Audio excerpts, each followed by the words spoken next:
오늘 하나님 말씀은 열왕기상 12장과 13장 전장인데 12장 12절부터 저희들 20절까지 같이 읽겠습니다. 3일 만에 여로보암과 모든 백성이 르호보암에게 나아왔으니 이는 왕이 명령하여 이르기를 3일 만에 내게로 다시 오라 하였습니다. 왕이 포악한 말로 백성에게 대답할세 노인의 자문을 버리고 어린 사람들의 자문을 따라 그들에게 말하 이르되 내 아버지는 너희의 명예를 무겁게 하였으나 나는 너희의 명예를 더욱 무겁게 할지라. 내 아버지는 채찍으로 너희를 징계하였으나 나는 정갈 채찍으로 너희를 징치하리라 하니라. 왕이 이같이 백성의 말을 듣지 아니하였으니 일은 여호와께로 말미암아 난 것이라. 여호와께로 전에 실로 사람 아히야로 느바세 아들 여로보암에게 하신 말씀을 이루게 하심이더라. 온 이스라엘이 자기들의 말을 왕이 듣지 아니함을 보고 왕에게 대답하여 이르되 우리가 다윗과 무슨 관계가 있느냐? 이새의 아들에게서 받을 유산이 없도다. 이스라엘아 너희 장막으로 돌아가라. 다윗이 이제 너는 내 집이나 돌아보라 하고 이스라엘이 그 장막으로 돌아가니라. 그러나 유다 성읍들에 사는 이스라엘 자손에게는 르호보암이 그들의 왕이 되었더라. 르호보암 왕이 역군의 감독 아도람을 보내었더니 온 이스라엘이 그를 돌로 쳐 죽인지라. 르호보암 왕이 급히 술에 올라 예루살렘으로 도망하였더라. 이에 이스라엘이 다윗의 집을 배반하여 오늘까지 이르렀더라. 온 이스라엘이 여로보암이 돌아왔다 함을 듣고 사람을 보내 그를 공회로 청하여 온 이스라엘의 왕으로 삼았으니 유다 지파 외에는 다윗의 집을 따른 자가 없으리라. 아멘. 이스라엘 역사에서 가장 가슴 아픈 일이라면 이스라엘이 분단되는 것입니다. 북이스라엘과 그리고 남유다가 분리되어 버리는 것이죠. 그런데 이 남북이 분리된 것이 어떤 전쟁을 치렀다든지 그렇지 않으면은 침략으로 인해서 된 것이 아니라 이 지혜롭지 못한 그러한 결단을 통해서 결과적으로 이렇게 된 것입니다. 솔로몬이 죽고 나서 새 왕을 세우는 그러한 과정에서 유다 지파를 제외한 모든 다른 지파들이 솔로몬의 아들 르호보암에게 찾아가서 앞으로 당신은 나라를 어떻게 다스릴 것입니까? 원칙을 우리에게 말씀해 주소서. 그렇게 이야기했습니다. 왜냐하면 솔로몬이 그동안에 부인들만 1,000명이나 되고 그리고 왕궁을 짓고 여러 가지 이런 건축의 역사들을 많이 일으켰습니다. 그렇기 때문에 과도한 세금을 받아들이게 됐고 또 자기의 그 생활이 그것을 계속적으로 유지하기 위해서 한 번 식사하는데 하루 식사비가 1,000마리의 양떼와 소를 잡아야 된다 그러니까 이 어마어마한 그러한 분량이었던 것이죠. 이런 것들을 유지하기 위해서 백성들에게 과도한 세금과 그리고 부역 그리고 노동을 굉장히 많이 시켰던 것이에요. 그러니까 이제 그 왕이 죽게 됐으니까 그 아들이 되었으니 죽고 나서 왕이 되었으니 그러니까 그 사람들이 다 가서 당신이 이제 우리는 어떻게 할 것입니까? 그동안에 그 솔로몬을 통해서 우리가 솔로몬은 굉장히 지혜로운 왕이고 굉장한 왕이다 생각했지만 백성들은 나중에 가서 솔로몬이 하나님 말씀을 증거하고 가르치고 이런 것은 아니고 살아가는 삶이 너무 그냥 화려했던 것이에요. 백성들이 진을 짜버렸던 것입니다.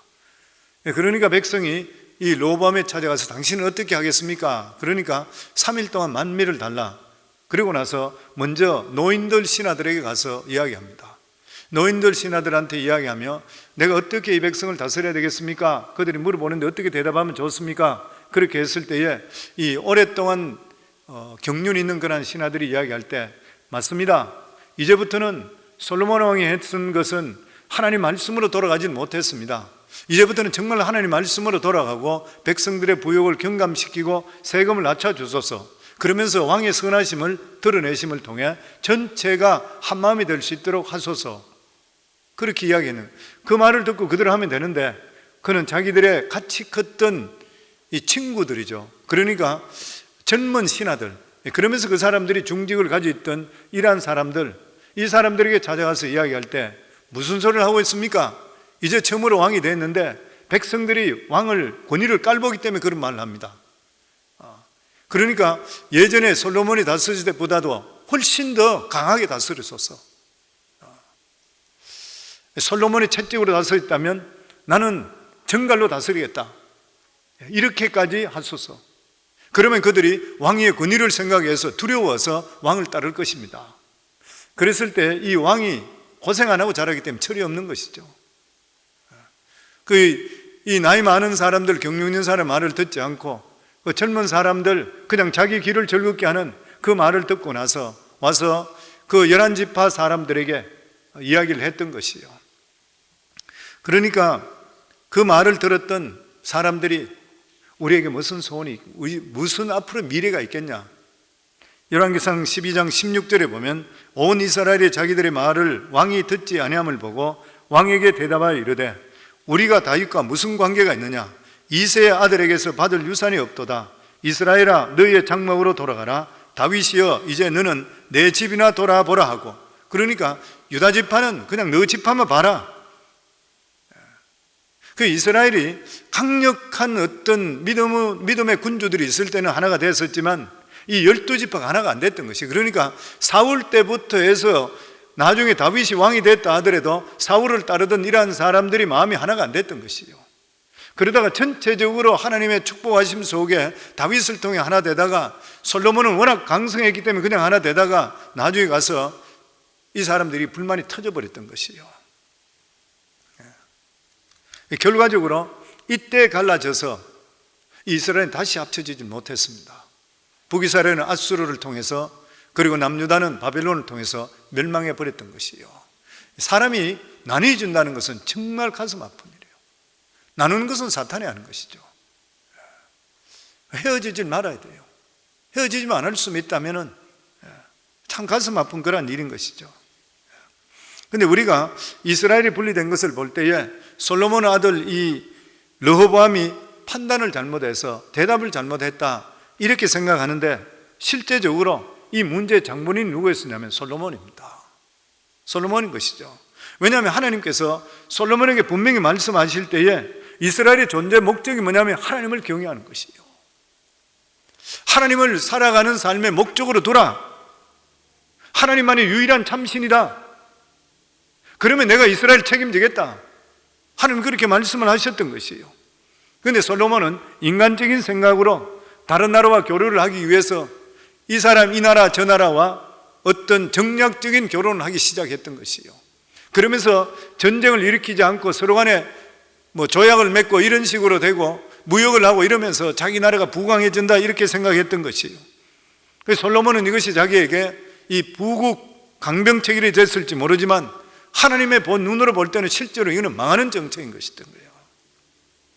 그래서 이스라엘은 원래 솔로몬 때 망해야 되는데 불구하고 하나님께서 다윗을 생각하셔서 그 아들 때까지 가게 했던 것이요.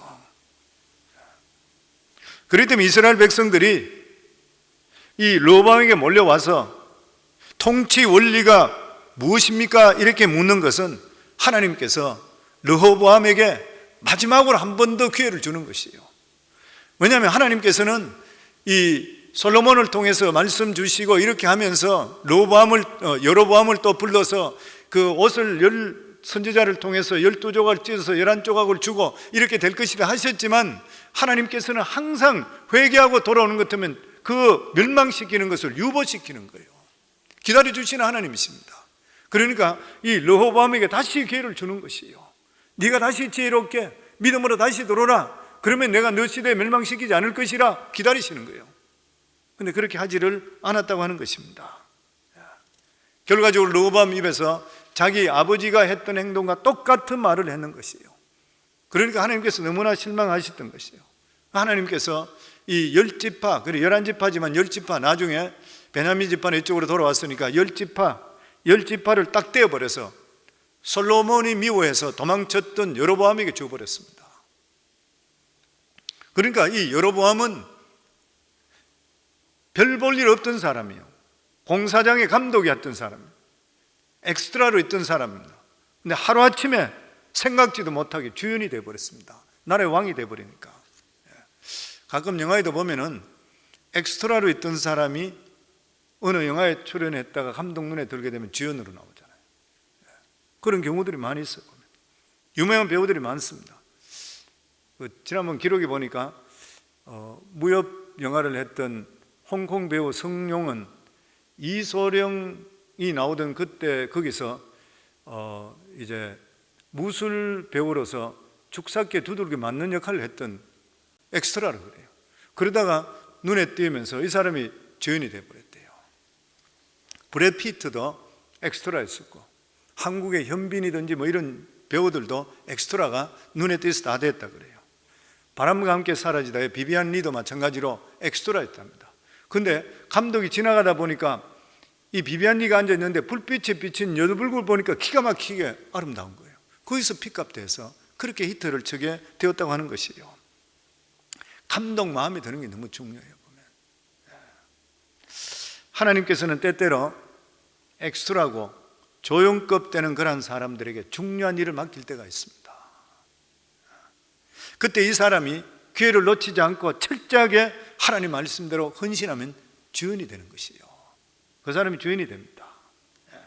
다윗도 그랬던 사람이잖아요. 다윗은 진짜 별 볼 일 없던 거, 우리가 누차 말씀드렸듯이 이세의 아들로서, 여덟째 아들로서 아들을 부른데 그 중에 오지도 못했던 그런 아들이었던 것이에요. 그런데 아버지 심부름을 받고 형들 있는 전쟁터에 갔다가 이방인 골리앗이 하나님을 저주하는 그것을 듣고 나서 맞서 싸워서 승리하게 됩니다. 그러고 나서 다윗은 일약 유명 스타가 되어버렸던 것이에요. 그런데 다윗의 장점이 무엇입니까? 자기 자신은 철저히 죽이고 철저하게 하나님 말씀대로 살았던 거예요. 자기가 지금 여기까지 왔는 것이 무조건 하나님 하셨다. 그러니까 하나님만 나는 높인다. 백성들이 뭐라 하든 사람한테 인기가 있든 없든 상관없다.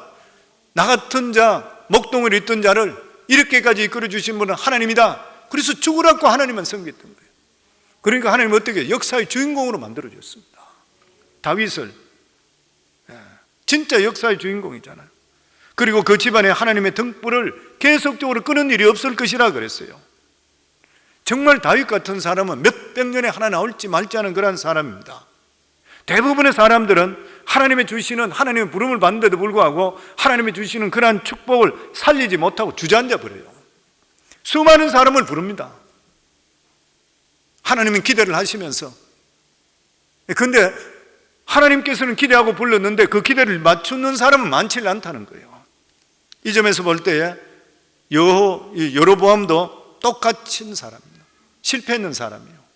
별 볼 일 없는 사람이에요. 여로보암은 솔로몬이 이 공사 건축할 때에 이 감독으로 세웠던 그런 사람이에요. 그런데 하나님께서는 솔로몬이 하나님 말씀을 어기게 될 때에 이스라엘의 등불을 솔로몬이 가장 미워했던 여로보암 쪽으로 옮겨주셨어요. 공사판 감독이었다가 박해를 받고 도망쳤다가 여로보암에서 하나님께서 북이스라엘의 왕이 되는 그런 기회를 주시는 엄청난 축복을 누리는 거예요. 그렇다면 누구든지 간에 하나님께서 자기에게 선지자를 통해서 옷을 찢어서 그 11조각을 자기한테 준다 그러면은 이것은 하나님께서 선지자를 통해 줬다 그러면 자기는 죽으라고 하나님께 섬겨야 돼요.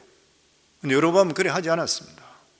여로보암은 왕이 되자마자 하나님 말씀으로 나라를 다스릴 수 없다 이렇게 생각이 되어버렸어요.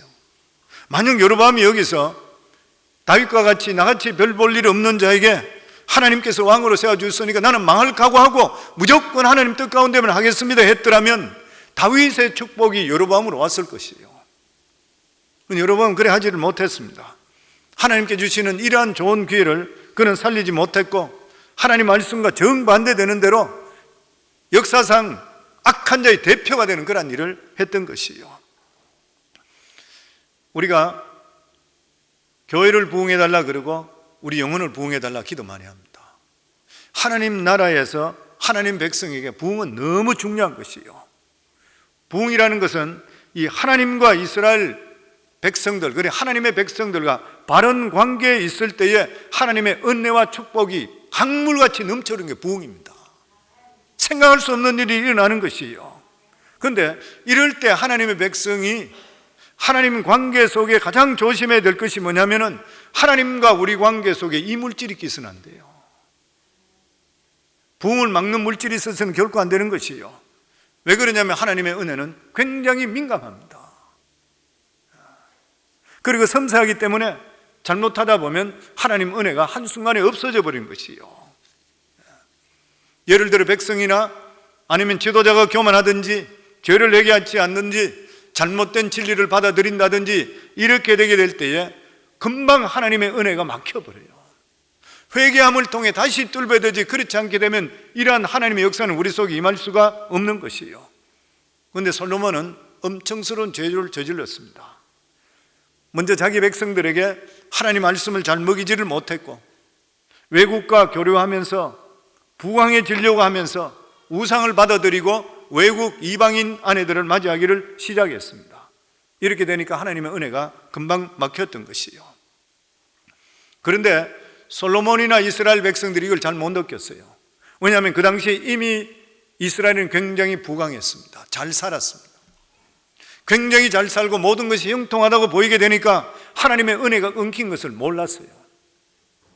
우리에게 주시는 굉장히 중요한 교훈의 말씀입니다. 성도님, 모든 것이 잘 되고 있습니까? 돈도 잘 벌리고 아무 문제 없습니까? 병도 안 걸리고 모든 주의가 다 괜찮습니까? 내가 신앙생활을 그렇게 잘하지 못한데도 지금 그런 상태에 있습니까? 은혜가 끊긴지 돌아보셔야 돼요. 얼마 있지 않으면 막혀버립니다. 이스라엘 백성들은 그걸 몰랐어요. 잘 살고 다 괜찮으니까 자기들이 무엇인가 잘하고 있다고 생각했던 것이에요. 그런데 실질적으로 신선한 하나님의 은혜가 더 이상 공급되지를 않았던 것이에요. 오늘도 우리가 신앙생활 할 때에 내 신앙이 무미건조하게 느껴질 때가 있습니까? 내가 교회에 나오는데도 불구하고 나에게 하나님에 대한 사랑이 뜨겁질 못한, 그리고 내 마음속에 열정이 사라집니까? 그렇다면 내 속에서 나도 모르는 사이에 하나님과 나 관계 속에서 막혀있는 부분이 이미 생겼는 것이에요. 그걸 뚫지 않고는 우리가 영적으로 결코 자라날 수가 없는 것입니다. 하나님께서는 맡은 자가 말씀을 버리고 세상 방식으로 살아갈 때에 그 사람이 가장 업신여기고 별 볼 일 없다 생각하는 여로보암에게 기회를 주게 되었던 것입니다. 이렇게 해서 여로보암이 북이스라엘의 왕이 되었는데, 왕이 되고 나니까 그에게 가장 걸림돌이 되는 것이 뭐냐면 예루살렘에 있는 솔로몬 성전이에요. 왜냐하면 모세 율법에 의하면 이스라엘 백성들이 1년에 3번은 모든 남자들은 하나님의 성전에 가서 얼굴을 보이라 되어 있거든요. 그러니까 아무리 멀리 떨어져 있다 하더라도 거기서 1년에 3번은 예루살렘으로 다 와서 하나님께 예배 드리려 되는 것이에요. 그러니까 이 여로보암이 두려운 거예요. 나라는 이미 갈라져 있다 하더라도 백성들이 하나님을 섬긴다고 하니까 모두 다 1년에 3번 정도씩 예루살렘 쪽으로 다 오게 되니까 하나님께 나와서 예배 드리다 보니까 회개하고 후회하고, 우리가 이거 잘못했구나, 이래 됐다 그러면은 자기 왕권이 날아가는 것이에요. 그러니까 여로보암이 두려워서 엉뚱한 짓을 합니다. 26절에서 27절입니다. 열왕기상 12장 26절에서 27절 같이 읽습니다. 그의 마음에 스스로 이르기를 나라가 이제 다윗의 집으로 돌아가리로다. 만일 이 백성이 예루살렘에 있는 여호와의 성전에 제사를 드리고자 하여 올라가면 이 백성의 마음이 유다왕 된 그들의 주 르호보암에게로 돌아가서 나를 죽이고 유다왕 르호보암에게로 돌아가리라 하고, 만약에 이 여로보암이 정말 하나님을 의지하게 된다면 나를 왕으로 세워주신 분이 하나님이시다. 그러니까 결과적으로 하나님께 무조건 내 책임진다. 그러니까 나는 신앙생활 잘하자, 백성들이 일로 가든 절로 가든 나 상관없다, 이렇게 했더라면 이 여로보암은 진짜 존경받을 사람이 됐을 겁니다. 그런데 이 여로보암의 문제가 뭐냐면은 이 백성이 자기 백성인 줄 알았던 것이에요. 하나님의 백성인 것이에요. 하나님의 백성인데 자기 것이라 이렇게 생각했던 것이에요. 결과적으로 하나님께서 이렇게 좋은 기회를 줬는데도 불구하고 여로보암은 자기 것이라 생각해서 그 북이스라엘의 이스라엘 백성들을 예루살렘으로 가지 못하고 길을 막아버렸습니다. 그러면서 그가 세웠는 것이 제일 위쪽의 단, 북이스라엘 제일 위쪽이 단이지요. 단, 그리고 북이스라엘 제일 남쪽 베델, 이 두 군데다가 금송아지 신상을 만들었던 거예요. 그리고 예루살렘 성전까지 가지 마라. 그리고 여기서 그냥 제사 지내면 된다. 바로 이 금신상, 이 송아지, 금송아지, 하나님을 경배하는 것과 똑같다. 옛날에 있던 그 금송아지 신앙이 다시 나오게 되는 것이에요. 그는 왕위를 지키려고 자기 생각대로 종교 개혁을 해버렸습니다. 지금까지 믿는 것에서 이 여로보암의 종교 개혁은 세 가지인데, 하나가 뭐냐면은 예루살렘 성전 대신에 2개의 금송아지 우상을 만드는 것, 그래서 사람들이 예루살렘까지 가지 못하게 하는 것. 둘째가 뭐냐면 제사장들이 너무 타락됐다. 그러니까 레위인만 꼭 제사장이 되는 법이 아니다. 누구나 제사장 될 수 있다. 이래서 제사장을 임명해 버렸습니다. 그리고 셋째가 7월 15일이 대속죄일인데 8월 15일로 옮겨버렸습니다. 그러니까 이스라엘들하고 어장을 놔버리는 것이죠. 우리 28절에서 29절입니다. 12장 28절 29절 같이 읽습니다. 이에 계획하고 2 금송아지를 만들고 무리에게 말하기를 너희가 다시는 예루살렘에 올라갈 것이 없도다. 이스라엘아, 이는 너희를 애굽 땅에서 인도하여 올린 너희의 신들이라 하고 하나는 베델에 두고 하나는 단에 둔지라. 이스라엘 백성들에게 금송아지 종교는 아주 뿌리 깊은 것이에요. 우리가 잘 알고 있습니다. 이 금송아지 종교는 출애굽했을 때 이스라엘 백성들이 모세가 40일 동안 시내산에 있을 때 내려오는 것을 기다리지 못해서 만들었던 종교인 것이에요. 신앙 어떤 종교보다는 어떤 예배 형식이었던 것입니다. 그래서 모세가 내려와서 그것을 보고 돌비를 던져서 부숴버렸던 것이요. 그리고 금송아지를 부셔서 갈아서 마시게 했습니다. 이때 수많은 사람들이 회개하고 많은 사람들이 죽고, 그리고 2번째 돌비를 만들었습니다. 그런데 왜 옛날에 실패했던 금송아지 다시 등장했는 것인가? 결과적으로 하나님 말씀과 이스라엘 백성들의 이 어떤 그 욕망의 갈등인 것이죠. 하나님께서는 모세를 통해 주시는 신앙은 2 돌비입니다. 십계명이죠. 돌비 신앙이 있어요. 돌비 신앙이 무엇이에요? 하나님 말씀을 듣고 순종하면 되고 순종하지 않으면 멸망이에요. 딱 2가지밖에 없습니다. 하나님 말씀은. 그러니까 하나님 앞에서는 떠들 수도 없고 소리 지를 수도 없어요. 하나님은 거룩하신 분이기 때문에. 그러니까 이스라엘 백성들로 볼 때는 이 돌비 신앙은 실제적으로 답답할 수도 있고 두려울 수도 있는 것이에요. 율법은 무엇입니까? 죄를 계속적으로 제적하잖아요. 오늘도 예배당에 와서 예배 드리는데 강대상에서 말씀 전하면서 계속적으로 죄에 대해서 말씀하며 회개하라 그러고 말씀에 대해서 계속 하시면 마음이 어떻겠습니까? 무거워지는 거예요. 실제적으로. 근데 그게 우리를 살린데도 불구하고 우리들은 우리 잘 안 꺾이거든요. 그러니까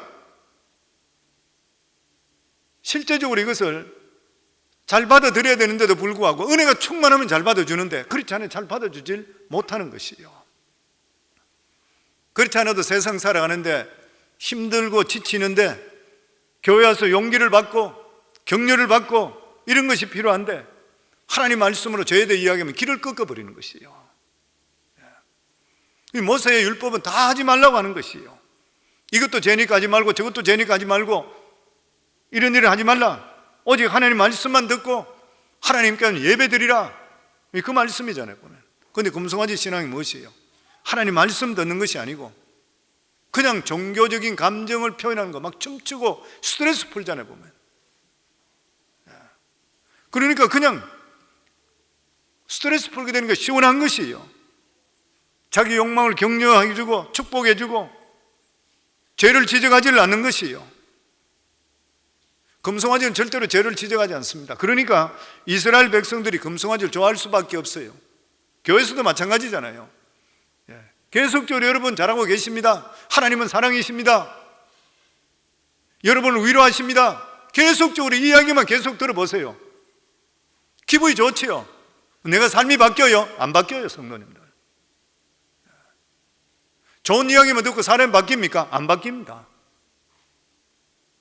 하나님 말씀을 통해서 실제로 이 돌비 신앙이라는 것은 수술술이 들어가는 건 똑같아요. 수술술이 들어가면 피가 튀고 고통이 따르는 것이에요. 이게 돌비 신앙이잖아요, 보면. 근데 대부분 사람은 어떤 걸 좋아해요? 쇼 보는 거 좋아하잖아요. 가서 그냥 듣고 좋네, 그리고 끝나기를 원하는 것이요. 근데 결과적으로 이게 어떻게 됐습니까? 망하는 종교였습니다. 여로보암이 하나님 말씀으로 돌아가지 않고 엉뚱한 짓을 하고 있을 때 무명의 선지자가 와서 이 여로보암의 종교를 저주합니다. 그 말씀이 열왕기상 13장 붙어 있는데 1절, 2절 저희들 같이 읽습니다. 성경 같이 읽도록 하겠습니다. 보라, 그때 하나님의 사람이 여호와의 말씀으로 말미암아 유다에서부터 베델에 이르니 마침 여로보암이 제단 곁에 서서 분향하는지라. 하나님의 사람이 제단을 향하여 여호와의 말씀으로 외쳐 이르되, 제단아 제단아, 여호와께서 이와 같이 말씀하시기를 다윗의 집에 요시아라 이름하는 아들을 낳으리니 그가 내 위에 분향하는 산당 제사장을 내 위에서 제물로 바칠 것이요 또 사람의 뼈를 내 위에서 사르리라 하셨느니라 하고, 하나님께서 책망하시면서 선지자를 보냈습니다. 근데 이 사람이 지금 예언했는 것이 지금을 경계한 것이, 징계하는 것이 아니고 무려 300년 후에 일어날 그런 일을 예언했는 것이에요. 300년 후에 유다의 요시아라는 왕이 일어나서 진정한 종교 개혁을 할 것이라. 그때는 이 베델 단 위에 있는 단 베델 다 뒤집어진다, 그 말씀하고 있습니다. 실제로 요시아가 이 베델의 단 위에서 거짓 선지자 제사장들, 죽었는 자들을 꺼내서 뼈를 불살라서 갈았습니다. 그런데 실제로 이때는 이스라엘이 이미 망했을 때예요. 북이스라엘이 이미 망했을 때입니다. 앗소를 통해 망했는 것이에요. 그러니까 여로보암 같은 자, 또 이러한 악한 자들은 이미 죽은 지 오래됐는 것이에요. 그런데도 불구하고 300년 후에 이 사람들의 뼈를 단 위에서 불사른 이유가 어디에 있는 것인가? 굉장히 중요한 의미가 있습니다. 왜냐하면 이러한 엉터리 종교 때문에 이스라엘 부흥을 막아버렸잖아요. 엉터리 종교 때문에 이스라엘이 망이 되었던 것이에요. 그렇기 때문에 여로보암이나 제사장들이나 그들을 뼈를 골라내서라도 그들을 불태워보면서 지옥에서 영원히 불타는 걸 상징하는 것이에요, 보면. 이런 거짓 종교를 일으키는 자들, 지옥의 심판을 받을 것이라는 것이에요.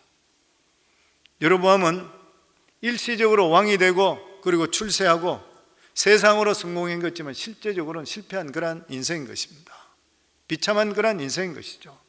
그래서 성도는 우리도 이 세상에 살아갈 때에 차라리 왕이 되지 않고 세상이 사장이 되지 않더라도 지옥 가는 것이, 지옥 안 가는 것이 훨씬 더 복이잖아요. 우리 삶 속에 이 세상에 아무리 돈이 있고 명예나 권력이 있다 하더라도 지옥 가버리면 그 영혼은 실패한 것이에요. 그래서 우리가 그렇게 잘 살지 못하고 한다 하더라도 하나님 은혜 속에 예수 믿고 구원받고 믿음 안에 사는 것만큼 더 귀한 축복은 없는 것이에요, 보면. 그러면서 여로보암은 이 선지자를 통해서 두 가지 하나님의 능력을 체험합니다. 하나님의 선지자가 이렇게 예언할 때에 단이 갈라지면서 그 위에 있는 재가 쏟아져 버렸습니다. 하나님께서 이 제단을 안 받는다는 그러한 뜻인 것이죠. 엉터리 같은 이러한 제사는 안 받는다는 것이에요. 그래서 이것을 받는 여로보암이 화가 나서 선지자를 가리키면서 저놈 잡아라 손을 뻗치는 순간에 이 손이 뻣뻣해져 굳어버렸습니다.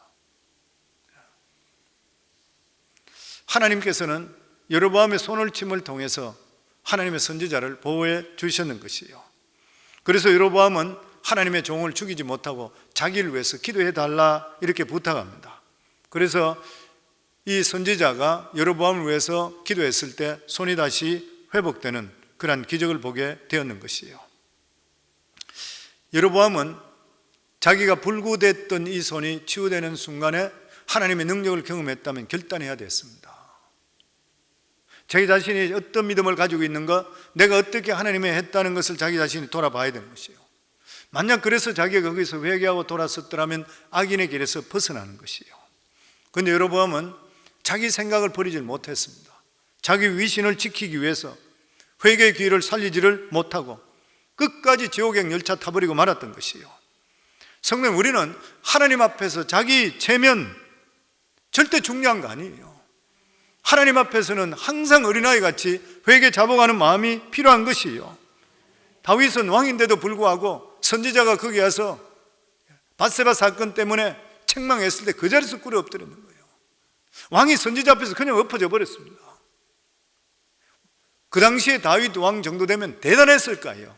나라를 다 통일했던 왕이고, 뭐 여자 하나 이렇게 했다 이가 사람 하나 죽였다 눈 하나 깜빡할 사람 아닌데도 불구하고 나단 선지자가 와서 하나님께서 이렇게 말씀하셨다 그러니까 거기서 그냥 엎어져 버려요. 자기 자신을 그냥 다 내려놓는 것이에요. 하나님이 다시 회복시키는 역사가 임했던 것이에요. 그러면서 이 여로보암을 책망했던 선지자는 하나님으로부터 중요한 명령을 받습니다. 유다 땅에서 왔어요. 유다에서 베델까지는 가까워 그렇게 멀질 않아요. 그러니까 이 유다 땅에서 네가 왔는데 베델에 와서 이 말씀을 왕 앞에 네가 분명히 전해라.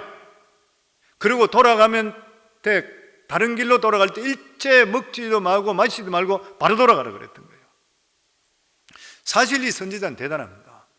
왜냐하면 유다 쪽에 있는 사람이 북이스라엘 쪽 왕 앞에 가서 면전에다가 하나님 말씀을 그냥 선포하면서 당신이 하는 짓이 이렇다 이렇게 하는 것은 목숨 안 걸고 절대 못해요.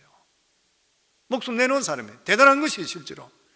그 당시에 왕들은 뭐 사람들을 죽이기 쉽게 죽이잖아요. 선지자 죽이기 쉽게 죽였던 것이에요. 이 대단했던 것입니다.